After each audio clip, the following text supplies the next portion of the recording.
अगर आप भी लेना चाहते हैं देश दुनिया की तमाम जानकारी तो आज ही सब्सक्राइब करें हमारे चैनल को। साथ ही नीचे दिए बेल आइकन को जरूर दबाएं ताकि हर अपडेट आप तक पहुंच सके। नमस्कार, प्रोफेसर न्यूज़ नेटवर्क और आप सभी का स्वागत है। दुनिया भर में कोरोना के मामले एक बार फिर से तेजी से बढ़ रहे हैं और कई देशों में लॉकडाउन दोबारा से लगाया गया है या पाबंदियां बढ़ाई गई हैं।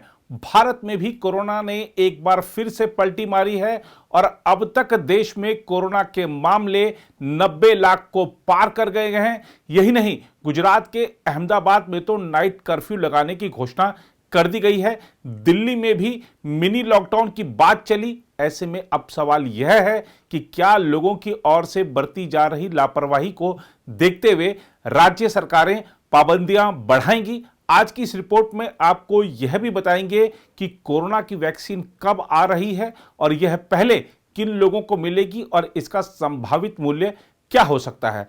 बहरहाल देश में कोविड-19 के एक दिन के भीतर 45,882 नए मामले सामने आने के साथ शुक्रवार को संक्रमण के कुल मामलों की संख्या 90 लाख से अधिक हो गई। वहीं इस रोग से उबरने वाले लोगों की संख्या भी बढ़कर 84,28,000 हो गई है। स्वस्थ होने वाले लोगों की राष्ट्रीय दर 93.6% है। केंद्रीय स्वास्थ्य मंत्रालय की ओर से शुक्रवार सुबह 8 बजे जारी किए गए आंकड़ों के मुताबिक देश में कोरोना वायरस संक्रमण के कुल 90,04,365 मामले हो गए हैं।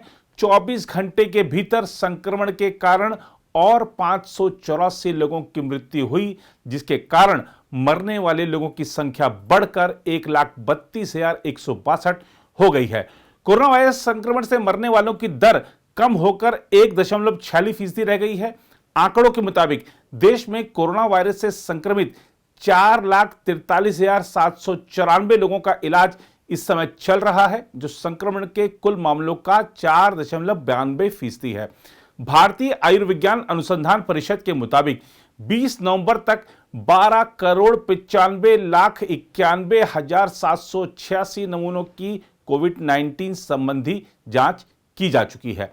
इस बीच गुजरात के अहमदाबाद शहर में कोरोना वायरस संक्रमण के प्रसार को रोकने के लिए शुक्रवार से नगर निगम सीमा के अंतर्गत 57 घंटे का सप्ताहांत कर्फ्यू लगाने का निर्णय लिया गया है। एक विज्ञप्ति में कहा गया है कि मौजूदा हालात के मद्देनजर गुजरात सरकार ने राज्य में 23 नवंबर से माध्यमिक स्कूल और कॉलेज खोलने के अपने फैसले पर रोक लगा दी है।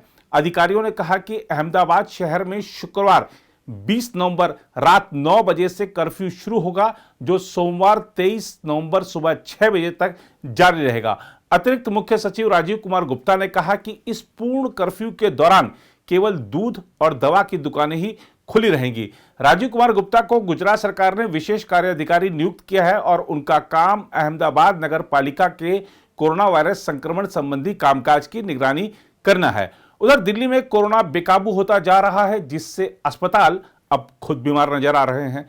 एक मीडिया संस्थान की रिपोर्ट में बताया गया है कि सरकारी अस्पतालों में तो बेड ही नहीं है, साथ ही प्राइवेट अस्पतालों में भी वेटिंग शुरू हो गई है।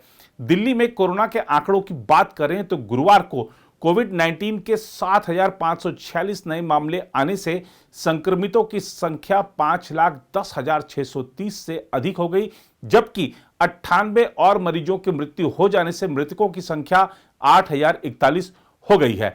कोरोना वायरस के मामले ऐसे समय में बढ़ रहे हैं जब सर्दियां आ रही हैं और शहर की वायु गुणवत्ता खराब हो रही है। इससे सांस संबंधी बीमारी से जूझ रहे लोगों की जटिलता बढ़ गई है। दिल्ली सरकार के कोरोना डैशबोर्ड के मुताबिक गुरुवार दोपहर 12:30 बजे तक अलग अलग अस्पतालों में वेंटिलेटर से लेस 1362 कोविड-19 आईसीयू बिस्तरों में से सिर्फ 131 खाली हैं। इस बीच सभी प्रकार की सर्जरी को टालने के निर्देश दिए जाने की भी खबर आई है।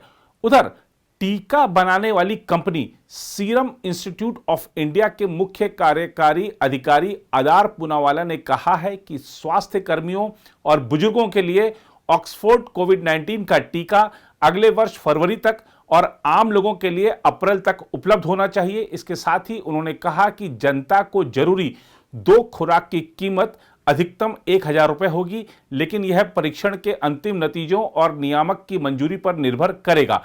पूनावाला ने हिंदुस्तान टाइम्स लीडरशिप समिट 2020 में कहा कि संभवतः 2024 तक हर भारतीय को टीका लग चुका होगा। उन्होंने कहा भारत में हर व्यक्ति को टीका लगने में 2 या 3 साल लग जाएंगे। यह केवल आपूर्ति में कमी के कारण नहीं, बल्कि इसलिए भी क्योंकि आपको बजट, टीका, साजो सामान, बुनियादी ढांचे की जरूरत है और फिर टीका लगवाने के लिए लोगों को राजी होना भी चाहिए।